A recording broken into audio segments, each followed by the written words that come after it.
The morning sun rose over the Saronic Gulf with cruel indifference, painting the waves in shades of gold that mocked the darkness descending upon the Greek mainland.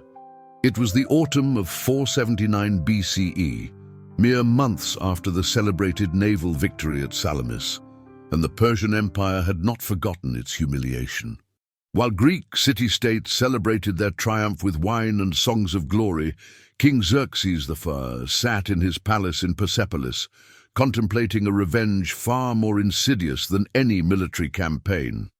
Clytie of Corinth stood at the edge of her family's modest courtyard, grinding wheat between two stones, as she had done every morning since childhood. At 17, she possessed the dark eyes and olive skin common among Corinthian women, her hair braided in the traditional style her mother, Phaedra, had taught her. The rhythmic sound of stone against stone created a familiar melody, one that had soundtracked her entire life in this coastal city where merchants and sailors converged from across the Mediterranean. "Clytie, bring water from the well," her mother called from inside their small home, her voice carrying the weariness of a woman who had lost two sons to Persian arrows at Plataea. "Your sister needs to bathe before the festival." Clytie wiped the flour dust from her hands onto her pale yellow chiton and lifted the clay amphora. Her younger sister, Ismene, only 13, sat nearby weaving wool on a small loom, her fingers moving with the practiced grace their grandmother had instilled in both girls. The child hummed a hymn to Athena, blissfully unaware that this would be the last song she would sing in Greek for 16 years.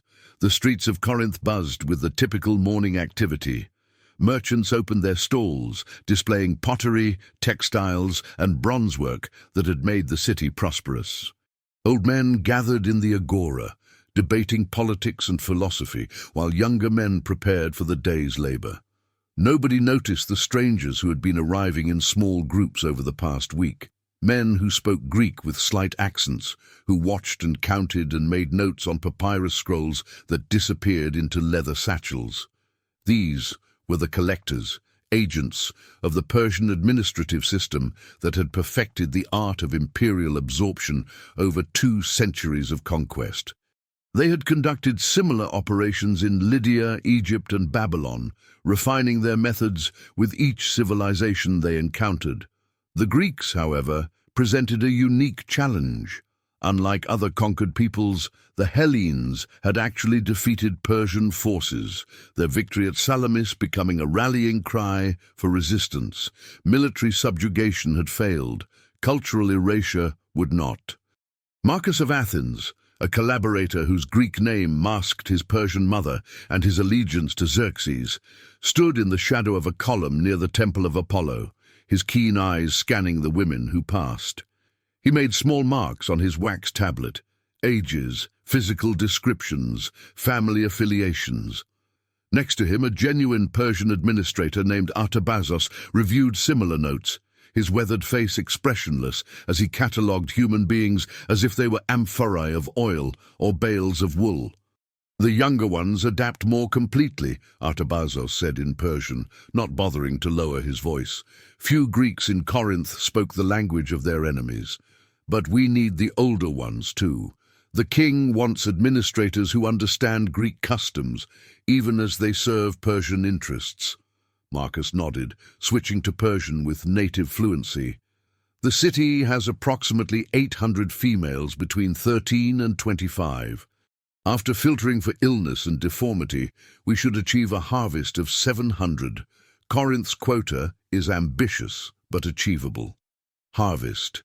The word carried none of the violence it implied, spoken as casually as discussing the olive crop. This was the genius of the Persian system. It didn't conquer through terror, but through bureaucracy, through processes so methodical and organized that resistance seemed futile before it began. By midday, Clytie had returned from the well 3 times, each trip taking longer as she stopped to chat with neighbors and friends. Corinth felt safe, prosperous, alive with the confidence of a people who had beaten back the greatest empire the world had ever known. The Persian threat seemed distant now, a nightmare dispelled by Greek courage and Athenian cunning. She didn't notice Marcus watching her from across the plaza, his stylus making quick notations. Clytie, daughter of Phaedra, age 17. Healthy, literate, family status, merchant class. Brother Nicias, age 15, suitable for separate processing. That evening, as Clytie's family gathered for their meal of bread, olives, and salted fish, Persian cavalry units were already positioning themselves around Corinth's perimeter. Similar forces surrounded Athens, Thebes, Megara, and dozens of smaller settlements across Attica, Boeotia, and the Peloponnese. The operation had been planned for months, coordinated with the precision that had built roads across mountains and bridges across rivers.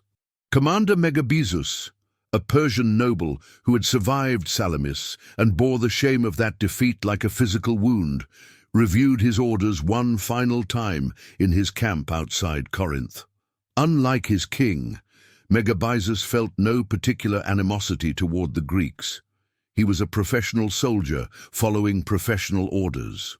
The scroll before him laid out the operation with clinical detail. Phase 1, perimeter establishment, complete by sunset. Phase 2, census verification. Identify all females aged 13 to 25 in designated districts. Phase 3, collection, minimal force, maximum efficiency. Phase 4, processing and transport, separate by age category. Destination, regional collection centers, then imperial processing facilities in Sardis and Susa. 40,000 women and girls across Greece. That was the target number, calculated by Persian census officials who had spent years studying Greek demographics. Not enough to cripple the cities completely, but enough to create generational trauma, enough to break the spirit of resistance, enough to seed the next generation of administrators with Persian language and Persian values and Persian blood. Megabyzus rolled up the scroll and stepped out of his tent. The autumn air carried the salt scent of the sea, and in the distance he could see the lights of Corinth twinkling like fallen stars. Tomorrow, those lights would illuminate a very different city. "Sir," one of his subordinates approached, a young Persian officer named Darius who had never seen combat. "The men are asking about resistance. What if the Greeks fight?" Megabyzus looked at the young man with the tired eyes of someone who had seen too many battles. "They will fight. Fathers will die protecting daughters they cannot save. Brothers will fall defending sisters who will be taken regardless. We will kill as few as possible because every death creates a martyr, and martyrs inspire future resistance. But make no mistake, this operation will proceed. The king has ordered it, and the king's word is the word of Ahura Mazda himself." In Corinth, Clytie lay on her sleeping mat beside Ismena, listening to her little sister's breathing slowly deepen into sleep. Through the small window, she could see stars scattered across the black expanse of sky, the same stars that had guided Greek ships to victory at Salamis. She thought about the festival tomorrow, about the new chiton her mother had dyed with expensive Tyrian purple, about the boy from the potter's quarter who had smiled at her last week in the agora. She had no way of knowing that by this time tomorrow she would be 50 miles from home, her wrists bound with rope, her mouth gagged to prevent screaming, one of 700 Corinthian women marching east toward a future that would erase everything she knew about herself. The Persian Empire called it the harvest. The Greeks, in the years to come, would call it the silent catastrophe, and mothers would tell daughters to hide when strangers came asking questions. But on this last night of innocence, Clytie simply closed her eyes and dreamed of festivals and purple cloth and boys who smiled, unaware that her identity, her language, and her very name were about to be systematically destroyed by the most efficient administrative apparatus the ancient world had ever created. Outside, in the darkness beyond the city walls, 40,000 Persian soldiers waited for dawn. Dawn broke over Corinth like a wound, the sky bleeding red and orange, as Persian cavalry thundered through streets that had known peace since Salamis. Clytie woke to screaming, not her own, but her mother's. A sound she had never heard before, raw and animal and utterly terrifying. She bolted upright to find their door shattered, 2 Persian soldiers filling the doorway, their bronze armor catching the early light. One held a scroll, the other a spear pointed casually toward her father, Theodoros, who stood in his sleeping tunic with empty hands raised, his face ashen with the realization that courage meant nothing against such overwhelming force. "Clytie, daughter of Phaedra," the soldier with the scroll said in heavily accented Greek. "Ismene, daughter of Phaedra, you are required for imperial census. Come now. Resistance will result in harm to your family." Phaedra threw herself between the soldiers and her daughters, but the soldier with the spear moved with practiced efficiency, using the shaft to push her aside without violence, without anger, without anything but bureaucratic necessity. "Do not make this difficult, woman. Your daughters will not be harmed if you comply." "Census?" Theodoros's voice cracked. "What census requires armed men at dawn?" The soldier ignored him, his eyes fixed on Clytie and Ismene. "Come, now." Through the shattered door, Clytie could see chaos erupting across Corinth. Women and girls were being pulled from homes, their protests drowned by the thunder of hooves and the barked orders of soldiers who had clearly done this before many times in many cities. Some fathers fought and died quickly, their blood darkening the dust of streets where children had played the day before. Most, like Theodoros, stood paralyzed by the mathematical certainty that resistance meant death without changing the outcome. Ismene clutched Clytie's arm, her 13-year-old body trembling. "Sister, what's happening? Why do they want us?" Clytie had no answer. She grabbed their hymations, the cloaks that would be their only possessions for the journey ahead, and squeezed her sister's hand. "Stay close to me. Whatever happens, stay close." As they were herded into the street, Clytie caught one last glimpse of her mother's face, carved with anguish so profound it seemed to age her a decade in that instant. Phaedra reached out, her fingers grasping air, and Clytie heard her mother's voice break as she called her name over and over until distance, and the sound of 700 other women's grief swallowed the word completely. The collection point was the Agora, that same plaza where Clytie had haggled over cloth and gossiped with friends and watched plays during festivals. Now it had been transformed into a processing center with the terrifying efficiency that characterized everything the Persians did. Long tables had been set up, behind which sat scribes with papyrus scrolls and wax tablets. Persian soldiers formed a perimeter, their faces blank, their spears a forest of bronze points that made escape unthinkable. Marcus of Athens stood at the central table, his traitorous fluency in both languages making him invaluable for this work. As women and girls were brought before him, he asked questions in Greek and recorded answers in Persian Aramaic, the administrative language of the empire, age, family name, father's occupation, literacy, health conditions, skills, weaving, pottery, music, languages. When Clytie reached his table, she met his eyes and saw something that made her stomach turn, not cruelty, but indifference. He looked at her the way a merchant might examine olives at market, assessing quality without emotion. "Name," he said. "Clytie of Corinth." Her voice came out steadier than she felt. "Age, 17. Can you read?" "Yes, Greek." "Other skills?" "Weaving, basic mathematics. I help my father with his accounts." Marcus made notations, his stylus scratching across wax. "Mathematics is useful. You will be designated Category A, Administrative Potential. Your sister?" Ismene stepped forward, trying to match Clytie's composure but failing, her voice a whisper. "Ismene, 13. I can weave and sing." "Category B," Marcus said without looking up. "Different processing track. Next." "Wait." Clytie grabbed his arm, a gesture that made two nearby soldiers tense. Different track? What does that mean? She stays with me. For the first time, Marcus looked at her with something resembling sympathy, which was somehow worse than indifference. Category A goes to Sardis for administrative training. Category B to Susa for household integration. You will not see your sister again. I am sorry, but this is decided far above my authority. Next. The scream that tore from Clytie's throat was matched by Ismenes, and by a dozen other women nearby who were learning the same terrible truth. Sisters were being separated, friends scattered, the final threads of their Greek lives cut with bureaucratic precision. Clytie lunged for Ismene, and strong hands grabbed her arms, holding her back as her little sister was pulled away. The girl's face streaked with tears, her hand reaching back even as Persian soldiers guided her toward a different group of captives. "Ismene!" Clytie fought against the hands restraining her, fought with everything she had, but it was nothing against the strength of soldiers trained since childhood.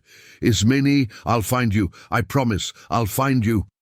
But the promise was hollow, spoken into a chaos of screaming and crying and the relentless efficiency of men who had done this hundreds of times before. Within minutes, Ismene disappeared into a crowd of younger girls, and Clytie was dragged to a holding area with women roughly her age, all of them marked as Category A, all of them watching their lives disintegrate into a nightmare that felt impossible despite its absolute reality. The processing continued for 6 hours. By midday, 700 Corinthian women and girls had been sorted, catalogued, and prepared for transport. Similar scenes unfolded in Athens, where the harvest claimed over 2,000. In Thebes, 1,500. In Sparta, the Persians met fierce resistance and settled for 300, accepting higher casualties for a reduced haul. Across Greece, the numbers accumulated. 40,000 women and girls, reduced to inventory lines in imperial ledgers.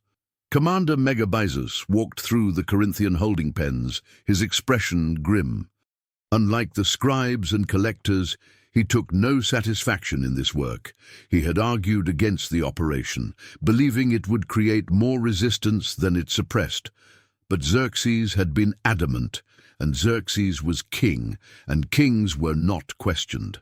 He stopped before Clytie's group, studying the faces of young women who stared back with hatred, fear, and defiance in varying measures. "You are wondering what happens now," he said in surprisingly good Greek.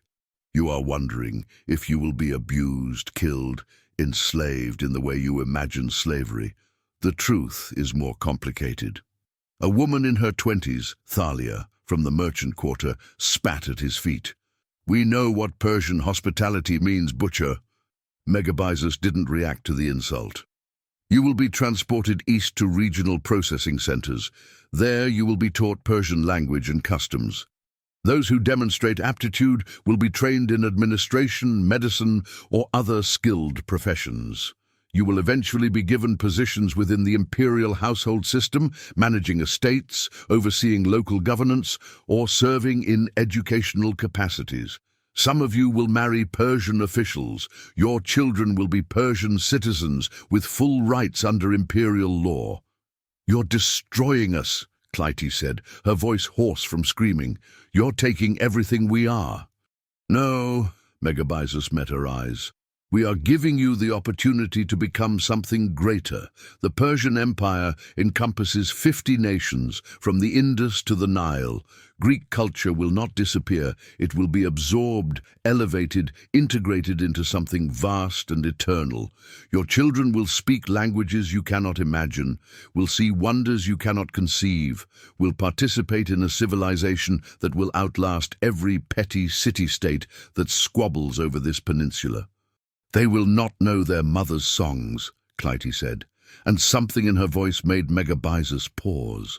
"They will not know the hymns to Athena or the stories of Odysseus. They will not know they are Greek." Megabyzus was silent for a long moment. Then he nodded slowly. "That is correct. That is the entire purpose." The march east began the next morning. 700 women from Corinth, bound at the wrists with rope that chafed skin raw within hours, walking in columns of 50 under the watchful eyes of Persian cavalry. They were allowed no farewells, no final glimpses of their city. The Persians had learned that clean breaks created less trauma than prolonged goodbyes. Clytie walked in the middle of her column, her feet already blistering in sandals meant for city streets, not forced marches. Around her, women sobbed or prayed or walked in stunned silence. Some had given up already, their eyes vacant, their feet moving only because the column's momentum carried them forward. Others, like Thalia, muttered promises of escape and revenge, their anger a shield against despair. As the sun climbed higher, turning the September day into a furnace, Clytie tried to memorize everything she was leaving behind. The specific blue of the Saronic Gulf, the smell of olive trees, the sound of Greek spoken with Corinthian accent, the hymns to Athena her mother had sung, the stories her grandmother had told, the taste of her father's wine, the feeling of her sister's hand in hers. She was 17 years old, and everything that made her who she was would soon be systematically erased by an empire that had perfected the art of cultural absorption over centuries of practice. The Persians didn't need to kill Greeks to defeat them. They simply needed to make Greeks forget they had ever been Greek at all. Behind them, Corinth faded into the distance, its white temples and red-tiled roofs growing smaller until they vanished entirely. Ahead lay Sardis, and beyond it, Susa, and beyond it, a future where women named Clytie would answer to Persian names, speak Persian words, and bear children who would never know the language of their mothers. The harvest had been completed. Now came the re-education. The journey to Sardis took 43 days of relentless marching through landscapes that gradually transformed from Greek to Persian. Clytie watched the olive groves give way to cedar forests, the familiar architecture of Greek cities replaced by the towering ziggurats and columned palaces of the East. Each mile carried her further from everything she knew, deeper into an empire so vast that Greece was merely a small, rebellious peninsula on its western fringe. They lost 32 women during the march. Some died from exhaustion or illness, their bodies left in unmarked graves along the royal road. 2 attempted escape and were dragged back, their feet broken as warning to others. 3 took their own lives, slitting their wrists with smuggled pottery shards or throwing themselves from cliffs during mountain crossings. The Persians recorded each loss with bureaucratic precision, adjusting their inventory numbers accordingly. Sardis emerged from the morning haze like a city from myth, its massive walls and elaborate gates dwarfing anything Clytie had seen in Greece. The former capital of Lydia, now a regional administrative center of the Persian Empire, it hummed with the commerce and bureaucracy of an imperial hub. Here, languages mingled in the markets: Lydian, Aramaic, Persian, Greek, Egyptian, Phoenician, a linguistic tapestry that represented the empire's staggering diversity. The women were processed through a facility that resembled a military barracks more than a prison. Long, low buildings arranged around central courtyards, each designed to house 200 captives. Persian efficiency was evident in every detail.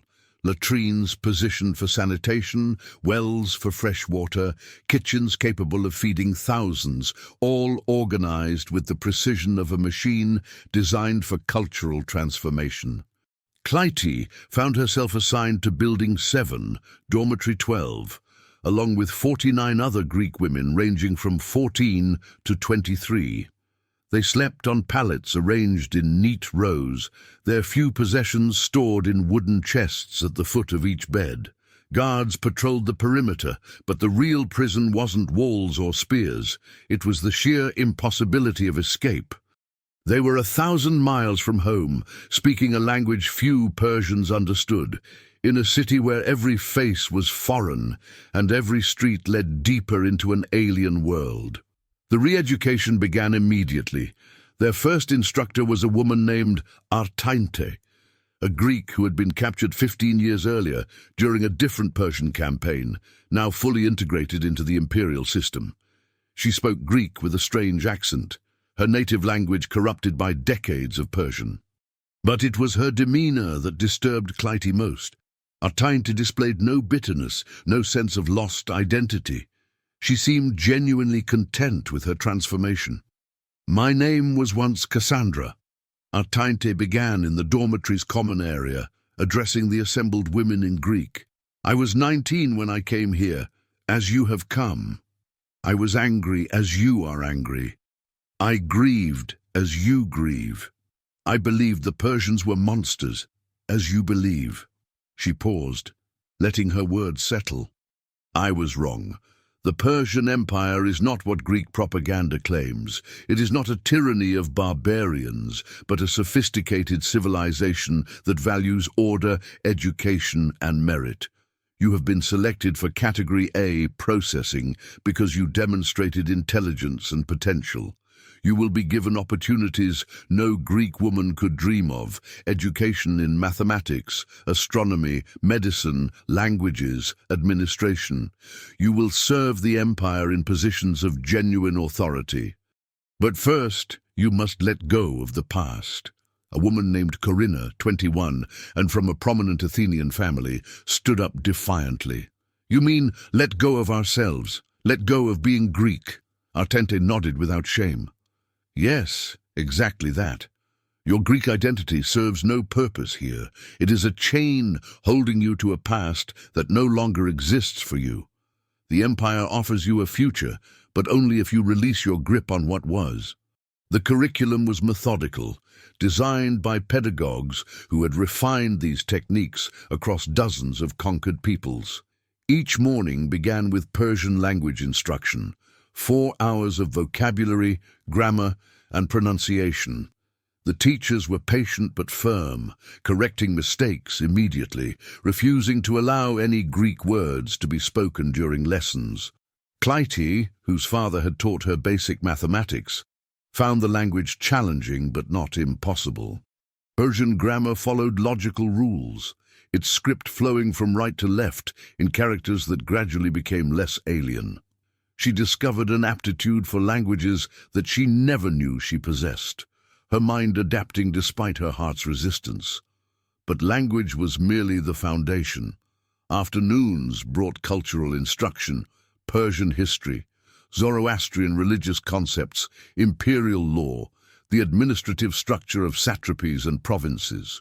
They learned about Cyrus the Great, who had built the empire from nothing, about Darius, the lawgiver, who had codified its governance, about Xerxes, whose ambitions encompassed the entire known world.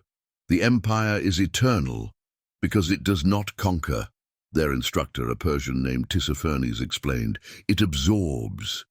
It takes the best of each people: Egyptian mathematics, Babylonian astronomy, Greek philosophy, Phoenician navigation, and weaves them into something greater than any single culture. You are not being destroyed. You are becoming part of something immense. The evenings were reserved for practical training. Clytie showed aptitude in record-keeping and was taught advanced accounting methods used in imperial taxation. Others learned medicine, architecture, or textile production. The Persians wasted nothing. Every skill was catalogued, every talent developed, every woman transformed into a useful component of the imperial machine. What disturbed Clytie most was how effective it was. After 3 months, she found herself thinking in Persian before translating into Greek. After 6 months, Greek words began to slip away, replaced by Persian equivalents that came more naturally. After a year, she realized with horror that she couldn't remember the exact melody of the hymn to Athena her mother used to sing, though she could still recall that such a hymn had existed. The erosion of identity was subtle, but relentless. They were not beaten or tortured into forgetting. They were educated, improved, given opportunities that genuinely expanded their capabilities. The Persians understood that people will abandon old identities if you offer them compelling new ones, that cultural erasure works best when victims can convince themselves they're benefiting from the process. Some women resisted more successfully than others. Corinna refused to speak Persian for 9 months, accepting punishment rather than compliance. But eventually, even she broke, not from cruelty, but from isolation. When everyone around you speaks a language you don't, when every interaction requires that language, when your very survival depends on communication, resistance becomes a form of slow suicide. Thalia, the woman from Corinth's merchant quarter, found a different form of resistance. She learned Persian faster than anyone, mastered the administrative systems, excelled in every lesson, and used that knowledge to help other women remember their Greek past. She created a secret language game, embedding Greek words in Persian phrases, teaching women to think in both languages simultaneously, maintaining a covert thread of Hellenic identity beneath the Persian surface. The administrators discovered her efforts after 18 months. They didn't execute her because execution created martyrs. Instead, they simply transferred her to a different facility 300 miles away, severing her connection to the Corinthian women she'd been helping. It was a perfect demonstration of Persian philosophy. Problems were not destroyed but dispersed, threats neutralized through separation and administrative redistribution rather than violence. In the 3rd year of Clytie's captivity, she was assigned to work in the provincial tax office, applying her mathematical skills to the complex calculations of imperial tribute. She sat in a room with a dozen other young women, Greeks, Lydians, Egyptians, Babylonians, all speaking Persian, all wearing Persian dress, all serving the empire with competence born of years of training. One afternoon, an elderly Greek merchant came to dispute his tax assessment, speaking broken Persian with a heavy accent that made Clytie's heart ache with recognition. Without thinking, she responded in Greek, the words tumbling out like water breaking through a dam. The merchant's eyes widened. "You're Greek? From where?" "Corinth," Clytie said, and speaking the city's name in her native tongue, released something that had been locked away for 3 years. "I'm from Corinth. I knew your city," the merchant said softly. "I traded there before the catastrophe. It still stands, you know. Your people still live there." The information struck Clytie like a physical blow. Somewhere, impossibly far away, Corinth still existed. Her father might still sell textiles in the agora. Her mother might still grind wheat in their courtyard. Life had continued without her, and she had become a ghost in her own story. A girl who had vanished into the east and been transformed into something unrecognizable. That night, Clytie lay on her pallet and tried to remember her sister's face. The exercise that had once been effortless now required concentration. Ismene's features were blurring, replaced by the countless Persian faces she saw every day. She tried to recall the sound of her mother's voice, but found it drowned out by 3 years of Persian instruction, Persian conversations, Persian administrative language that had colonized her mind so thoroughly that her native tongue felt foreign in her own mouth. She realized with a grief so profound it felt like drowning that the Persians were winning. Not through violence, but through patient, methodical transformation. They were making her forget who she had been, and the most terrifying part was that she couldn't say with certainty whether she wanted to remember any more. Because remembering hurt. Remembering meant living with constant anguish, with longing for a past that couldn't be reclaimed, with identity rooted in loss. Forgetting, on the other hand, offered peace.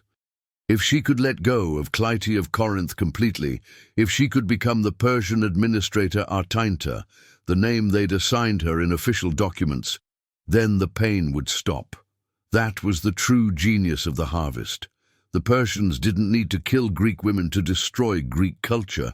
They simply needed to make those women forget they had ever been Greek, and time, patient, relentless time, would accomplish what no army could achieve.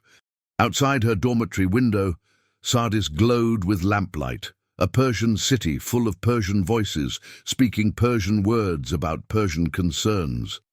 And somewhere in that vast, alien civilization, a 17-year-old girl named Clytie was slowly disappearing, replaced by someone who spoke the conqueror's language and served the conqueror's interests and would one day bear children who would never know the hymns to Athena or the stories of Odysseus or the sound of waves against the Corinthian shore. The harvest continued its work, not through violence, but through the most insidious weapon of all, time and the human capacity to adapt in order to survive. 16 years passed like pages torn slowly from a scroll, each one carrying away pieces of the life Clytie had known. She was 33 now, her youth spent in service to an empire that had transformed her so completely that when she looked in polished bronze mirrors, she sometimes failed to recognize the woman staring back. She had become exactly what the Persians had intended, a competent administrator who spoke 4 languages fluently, who understood imperial taxation systems better than most native Persians, who could negotiate trade disputes and manage provincial archives with effortless efficiency. She had married a calculated union arranged by her supervisors to a minor Persian official named Datis, a man 20 years her senior, who treated her with distant courtesy, but never cruelty. She had borne him 2 sons, Artaxerxes and Bagoas, beautiful boys with their father's Persian features and their mother's dark eyes. She loved them with the fierce devotion of any mother, taught them Persian songs and Persian prayers, raised them as proper Persian children who would grow into proper Persian citizens. They called her mother in Persian, and the Greek word for mother, meter, had become so alien to her that she struggled to recall it when alone with her thoughts. But on certain nights, when Sardis lay quiet under stars that looked the same as they had over Corinth, Clytie would wake from dreams soaked in a language she no longer spoke fluently. She would dream of olive groves and her mother's hands kneading bread and a little girl's voice singing hymns to gods she'd been taught were false. She would wake with tears on her face and a grief in her chest that had no name in Persian, because the Persian language lacked words for the specific devastation of cultural erasure. The news arrived on a spring morning in 463 BCE, delivered by an imperial courier to the provincial administrative center where Clytie worked. The new satrap Megabyzus, the same commander who had overseen the Corinthian harvest 16 years earlier, had issued a decree. Greek women captured during the harvest could request repatriation. The announcement caused chaos in the administrative halls. Women who had been girls when captured, now in their 30s, gathered in whispered clusters, their faces showing the same complex mixture of hope, terror, and confusion that Clytie felt churning in her stomach. "Why now?" asked Roxana, an Athenian woman who worked in the archives beside Clytie. She had adopted the Persian name so completely that Clytie couldn't remember her original Greek one. After 16 years, why allow this now? The answer came from Tissaphernes, now an elderly administrator who had overseen their re-education. "Political pragmatism," he explained in the measured tone of someone discussing crop yields. "The empire's relationship with Greece has shifted. King Artaxerxes believes goodwill gestures might prevent future conflicts. Allowing voluntary returns demonstrates imperial magnanimity while costing us little. Most of you are too integrated to leave, and those who do return will serve as living demonstrations that Persian captivity is not the horror Greek propaganda claims." He was right, and the calculation was brilliant. Of the 40,000 women harvested, fewer than 3,000 requested repatriation. Most had married, had children, had built lives that couldn't be abandoned even if their foundation was coercion. They had become Persian in every way that mattered, their Greek identities preserved only in dreams, and the occasional slip of tongue into languages their children didn't speak. Clytie stared at the repatriation forms for 3 days before filling them out. The decision should have been simple. Of course, she wanted to go home, to see Corinth again, to find whatever remained of her family. But the simple truth was more complicated. She wasn't sure Corinth was home anymore. Home was Sardis, where her children attended Persian schools and her husband served in the governor's administration, and her work gave her purpose and respect that few Greek women ever experienced. "If you return, the children cannot come," Datis told her the night she revealed her intention. His tone carried no anger, only statement of fact. "They are Persian citizens. They remain in Persia." The ultimatum was designed to make the choice impossible, and it succeeded. Clytie stood in her Persian home, surrounded by Persian furniture, with her Persian husband delivering this Persian logic, and felt her identity fracture into irreconcilable pieces. She was a mother who loved her sons more than her own life. She was a daughter who dreamed of her mother's voice. She could not be both, and that impossibility was itself a form of violence that left no visible wounds. In the end, she chose to return alone, knowing the decision would haunt her forever. Artaxerxes was 14, Bagoas 12, old enough to understand abandonment, but not old enough to understand the complex grief that drove it. She tried to explain in terms they might comprehend, but how do you tell your children that you're leaving them to search for another life you lived before they existed? A life in a language they don't speak, in a place they've never seen. "Will you come back?" Artaxerxes asked, his young voice breaking. He was so Persian in every gesture and inflection that looking at him hurt, with the recognition that her own body had been used to create perfect Persian citizens who would never be Greek. "I don't know," Clytie said, because she'd learned in Persia that honesty, however painful, was cleaner than false comfort. The journey west was funded by the Empire, another calculated gesture of magnanimity. 2,800 women, all that remained willing to return from the original 40,000, traveled in caravans with proper provisions, medical support, and armed escorts to prevent bandits. The Persians wanted them to arrive safely, to tell stories of reasonable captivity, to undermine Greek narratives of Persian barbarity. The women who traveled were changed in ways that went deeper than language. They moved with the posture of people trained in Persian administrative culture. They ate with Persian manners, organized their camps with Persian efficiency, resolved disputes using Persian legal frameworks. They spoke Greek to each other, but it was Greek corrupted by decades of Persian, filled with loanwords and grammatical structures that made them sound like foreigners in their native tongue.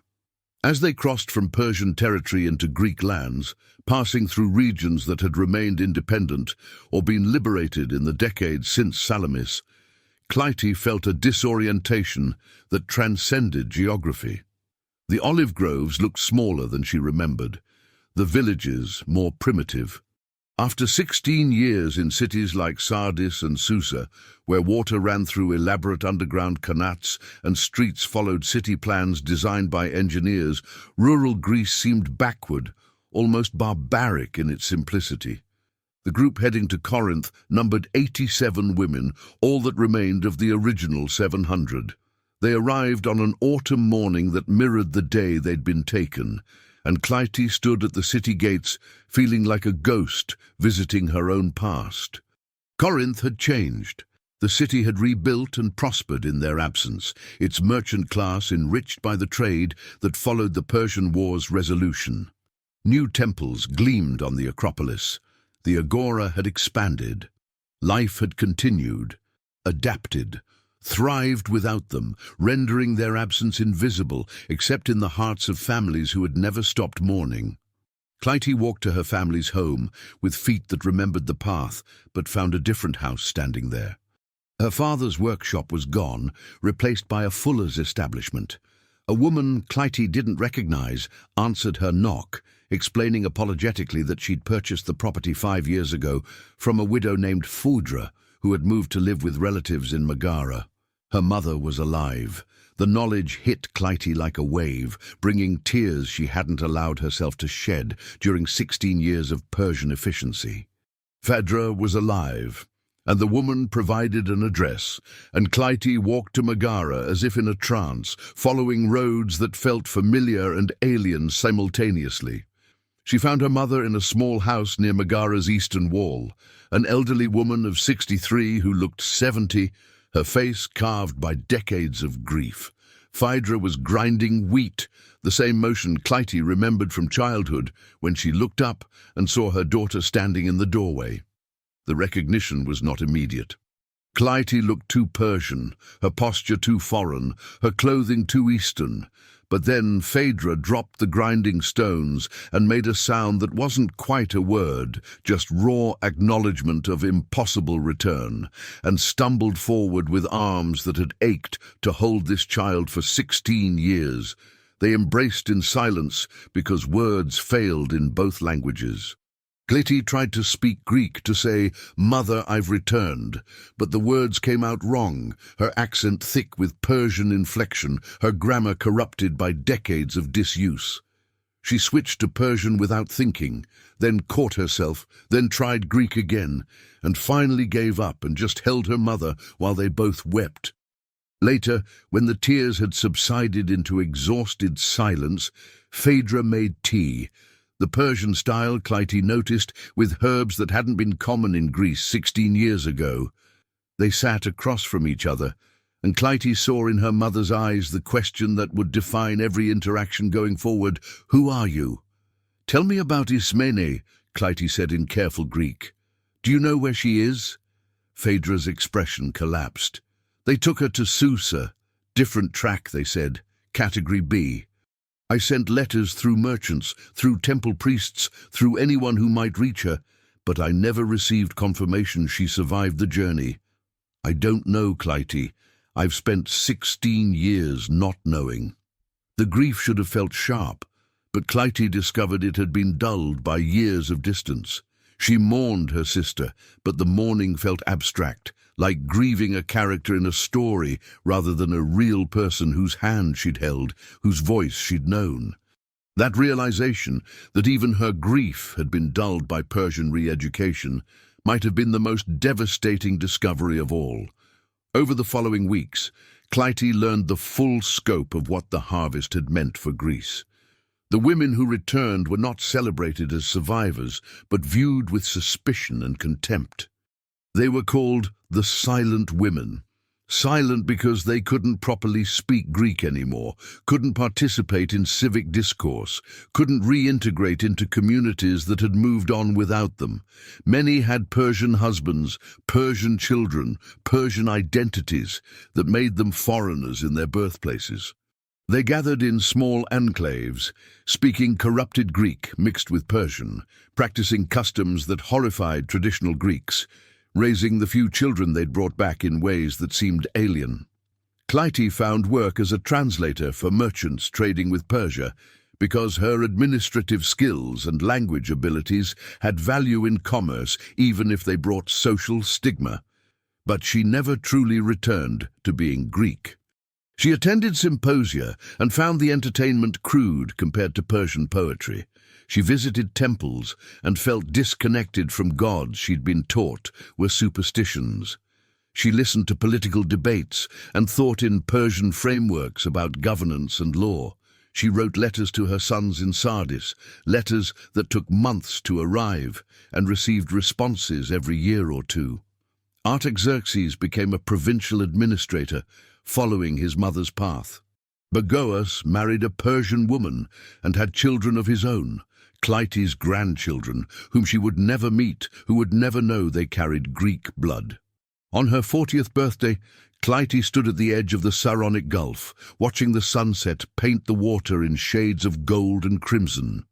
She tried to sing the hymn to Athena her mother had taught her as a child, but the melody was gone, erased by 16 years of Persian prayers and Persian songs that came more naturally to her lips than her native devotions. She was neither Greek nor Persian, but something broken between the two, a living demonstration of what happens when an empire decides that cultural erasure is more effective than military conquest. The Persians had taken 40,000 women and used them to create a generation of administrators and mothers who would spread Persian language and culture throughout Greek territories, a slow infiltration more successful than any army. And the terrible truth that Clytie carried, that she could never speak aloud because it would shatter what remained of her mother's heart, was that part of her missed Sardis, missed her sons, missed the respect and purpose she'd found in Persian service, missed feeling competent and valued in ways that Greek society, with its restrictions on women, had never offered. The harvest had succeeded beyond Xerxes' wildest ambitions. It had taken Greek women and made them forget who they were, and even those who remembered couldn't fully return because the selves they'd been no longer existed in a world that had continued without them. Clytie stood on the shore of her childhood, staring east toward an empire that still felt more like home than these familiar waters, and understood that she would die exactly as she stood now, caught between identities, belonging fully to neither, a ghost in both worlds, silent not because she had nothing to say, but because she no longer knew which language to say it in. The years after Clytie's return to Greece passed with the strange quality of epilogue, as if her real life had already been lived in Sardis, and everything afterward was merely aftermath. She aged in Megara, caring for her mother until Phaedra's death in 451 BCE, a passing that closed the final door to Clytie's childhood. She never remarried. Greek men her age wanted women with proper dowries and uncompromised reputations, and the stigma of the silent women made her unmarriageable by traditional standards. She lived alone in her mother's small house, working as a translator and occasionally teaching Persian to merchants' children, her existence a quiet demonstration of displacement that never fully healed. But Clytie's story was merely one thread in a tapestry of 40,000. Across Greece, in small towns and major cities, the silent women lived out lives that existed in the margins of proper society. They formed their own communities, teaching their children Persian alongside Greek, maintaining customs that made them forever foreign in their birthplaces. In Athens, a woman named Roxana, who had chosen to bring her half-Persian daughter back with her, faced constant discrimination. The child, Statera, was denied citizenship despite being born to an Athenian mother. She grew up speaking both languages, belonging to neither culture, eventually marrying a foreign merchant and moving to Cyprus, where mixed heritage carried less shame. In Thebes, 3 sisters who had been captured together returned to find their father dead and their family property seized by distant relatives who claimed abandonment had voided their inheritance rights. They sued in Theban courts, arguing that forced abduction shouldn't constitute legal abandonment, but the archons ruled against them. Persian captivity, the court declared, was equivalent to death in terms of property law. These legal battles established precedents that would echo through Greek jurisprudence for generations. The silent women became a category in law books, their status debated by philosophers and legislators. Were they still Greek? Did years of Persian captivity void their citizenship? Could their children claim Hellenic heritage? The questions had no easy answers, and Greek city-states resolved them differently, creating a patchwork of legal statuses that made the women perpetual outsiders, regardless of where they settled. But the true legacy of the harvest wasn't legal or political. It was demographic and cultural. The 40,000 women had borne children in Persia, An estimated 75,000 over 16 years. These children were raised Persian, spoke Persian as their native tongue, and absorbed Persian cultural values. Most remained in the empire, but several thousand accompanied their mothers back to Greece, creating a generation of mixed heritage individuals who embodied the cultural fusion Xerxes had envisioned. In 438 BCE, 25 years after the harvest, a strange phenomenon began appearing in Greek cities. Young adults in their 20s, born in Persia to Greek mothers and Persian fathers, who traveled west seeking connections to mothers' homelands they'd never seen. They came as merchants, as administrators, as scholars, speaking perfect Persian and broken Greek, curious about the culture that flowed through their veins, but had never shaped their identities. One such person was Artaxerxes, Clytie's son, who arrived in Megara when he was 31, a successful Persian provincial administrator on diplomatic mission to negotiate trade agreements. He sought out his mother's address through merchant networks, appearing at her door one summer morning with the formal courtesy of a Persian official visiting a foreign dignitary. Clytie was 58, her hair grey, her body bent by years of labor and grief. She stared at her son, this tall, confident Persian man who shared her eyes but nothing else, and felt a rush of emotions so complex she couldn't name them. Pride in his success, grief at his foreignness, love for the child he'd been, loss for the relationship they'd never had. "Mother," he said in Persian because his Greek remained rudimentary despite years of practice, "I wanted to see where you came from, to understand the part of my heritage I never knew." They spent 3 days together, walking through Megara and Corinth, Clytie describing in Persian what these places had meant to her as a girl. Artaxerxes, listening with the polite interest of a scholar studying foreign customs. He was kind, respectful, dutiful, everything Persian education had taught him to be. But he wasn't Greek in any meaningful sense, and they both knew it. On his last evening, they sat overlooking the Saronic Gulf, watching the sun set exactly as it had on countless evenings throughout human history. Artaxerxes asked the question Clytie had been expecting. "Do you regret returning? Leaving us?" She considered lying, offering the answer that would salve a son's wounded pride. But Persian culture had taught her that truth, however harsh, was more respectful than pretty falsehoods. "Every day," she said softly. "I regret every day because either choice was wrong. Staying in Sardis meant abandoning my Greek self, the girl I was before capture. Coming here meant abandoning you and your brother, the life I built in captivity. There was no correct answer, only different versions of loss." Artaxerxes nodded slowly. "The harvest destroyed something that cannot be rebuilt." "No," Clytie corrected gently. "The harvest created something new, people like you, who carry multiple worlds in your blood but belong fully to none. That's not destruction, it's transformation. Is that better?" "I don't know," Clytie admitted. "Ask me again in 100 years." Artaxerxes returned to Persia, and Clytie never saw him again. He sent letters occasionally, brief notes describing his career advancement and his children's accomplishments, maintaining dutiful contact with a mother who had become more concept than person to him. She treasured each letter while understanding that they represented maintenance of social propriety more than genuine connection. In 431 BCE, the Peloponnesian War erupted between Athens and Sparta, plunging Greece into decades of internecine conflict. Clytie watched with the weary detachment of someone who had seen empires rise and fall, who understood that Greek city-states were tearing themselves apart over power and pride, while the Persian Empire endured through patient absorption of conquered peoples. During the war, Persian gold flowed to both sides, Athenian and Spartan leaders accepting funds from the same empire that had harvested their women a generation earlier.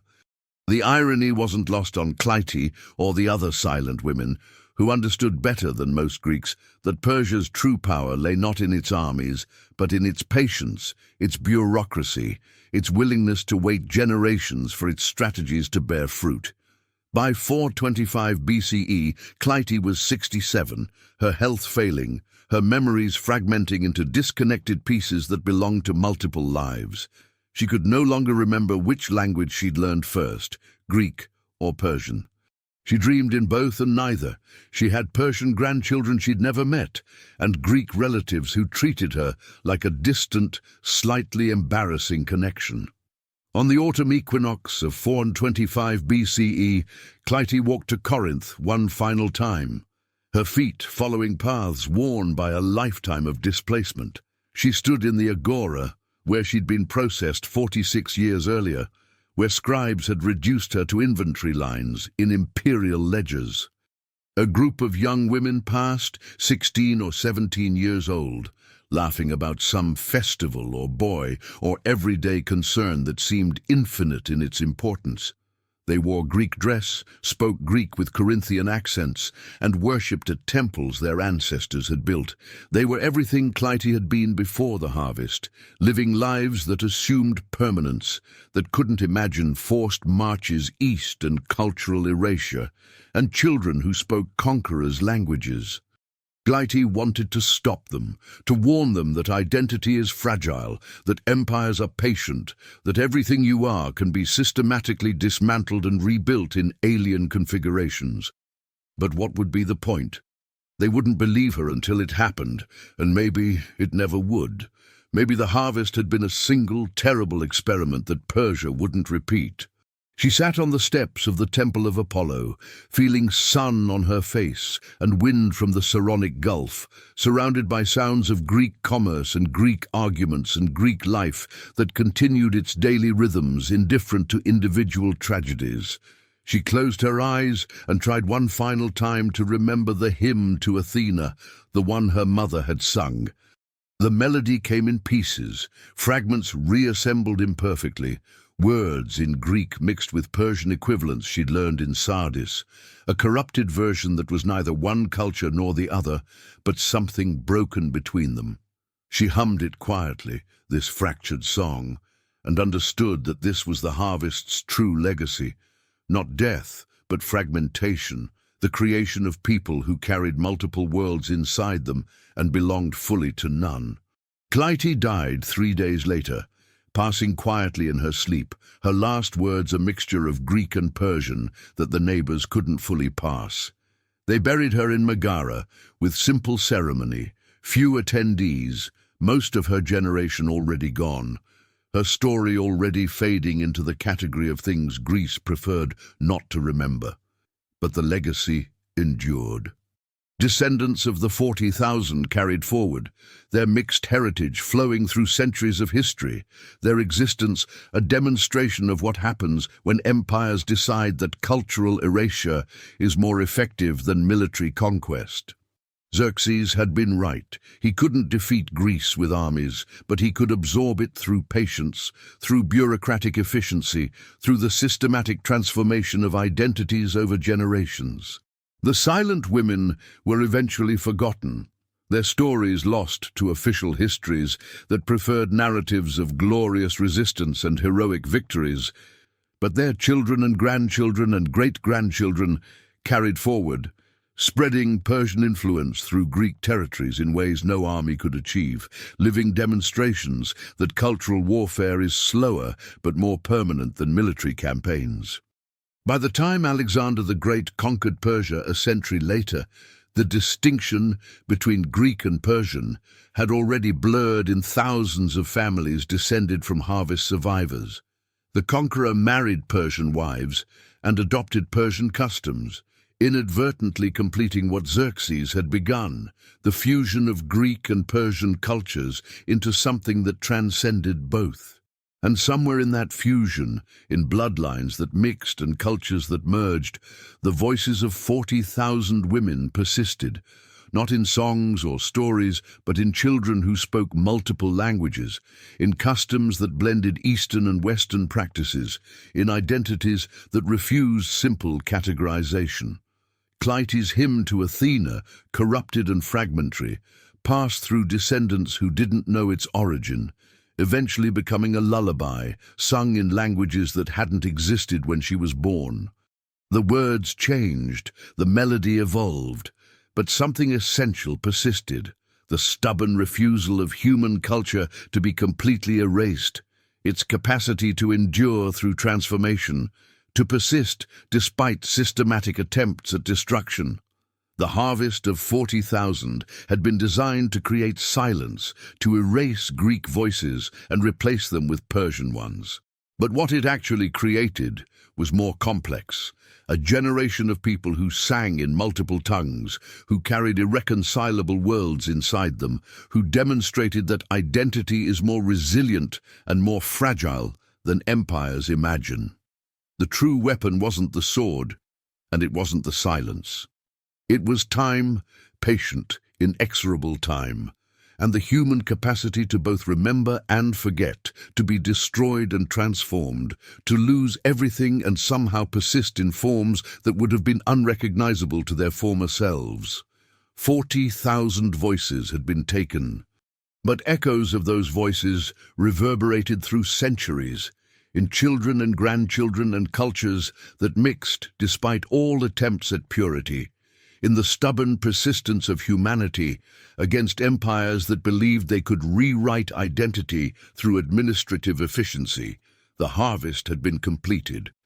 But its crop grew in unexpected ways, bearing fruit that neither Greek nor Persian could have anticipated, creating legacies that transcended the original intentions of conquerors and conquered alike. And that, perhaps, was the final irony. Xerxes had won, but not in the way he intended. He had absorbed Greece, but Greece had also absorbed Persia, and from that mutual absorption came something neither purely Hellenic nor fully Persian, but hybrid, mixed, impossible to categorize, much like Clytie herself, singing corrupted hymns in multiple languages, belonging to everywhere and nowhere, a silent voice that somehow, against all odds, persisted.